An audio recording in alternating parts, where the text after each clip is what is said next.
We're here with head football coach Walt Wells following the Colonels' 31-7 loss to number 3 Tarleton State. Coach, we'll start with your opening statements about the game.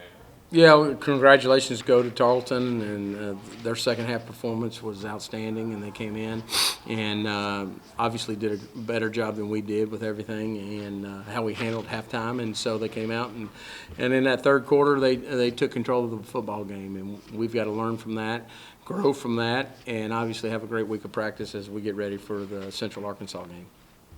And then, Coach, 10-7 at the half.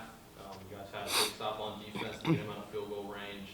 And then third quarter, they come out, they get 3 touchdowns. What were you seeing on the field that that they might have changed that kind of made them more effective there in the second half offensively? Well, I mean, the one thing they did on the first drive was they went to their slants more than their fades and their outs because we were taking those away and playing those well. I mean, even though sometimes they would hit them. The way we played defense against them the last 2 years, that's what you have to do a little bit. And so it puts your DBs on the island, and our guys did a good job in the first half, and then they came out in the second half and went to their slants, and then we adjusted our leverage on that and took that away. And after that first drive, but they got out and got to score. I think it starts with field position. I mean, the kickoff cover team didn't do a great job on the second half kickoff, and they got the ball at the +4 or the -40, but at the 40-something, and which gives them a short field.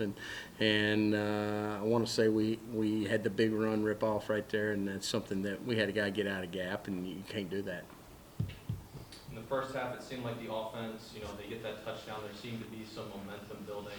In the second half, a lot of struggles offensively. Obviously, you got to look at the film, but what were you seeing with the offense that was working in the first half that maybe wasn't working in the second half? Well, I mean, we had a good drive. Well, we got good field position. We started off at the, I want to say the +40, maybe the -40, and then we drove the field just like they did in the second half, and we got the touchdown. And I think our offense did a great job of mixing the runs and the passes and the play action passes and doing the things like that.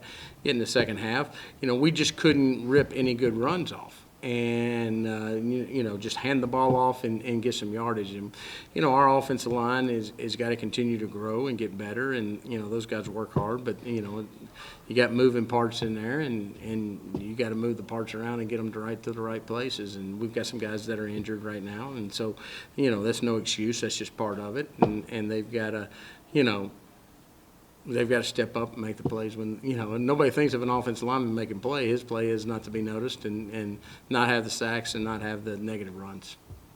Moving on to Central Arkansas next week, what's the message to the team, and what are you looking to see out of them in this next week of practice ahead of another tough conference game on the road? Well, we got a lot of things still to play for, and these kids have shown nothing but coming to work and getting to work and doing the right thing. And it's like I tell them all the time, just because you work hard doesn't mean it just gives you an opportunity and a chance.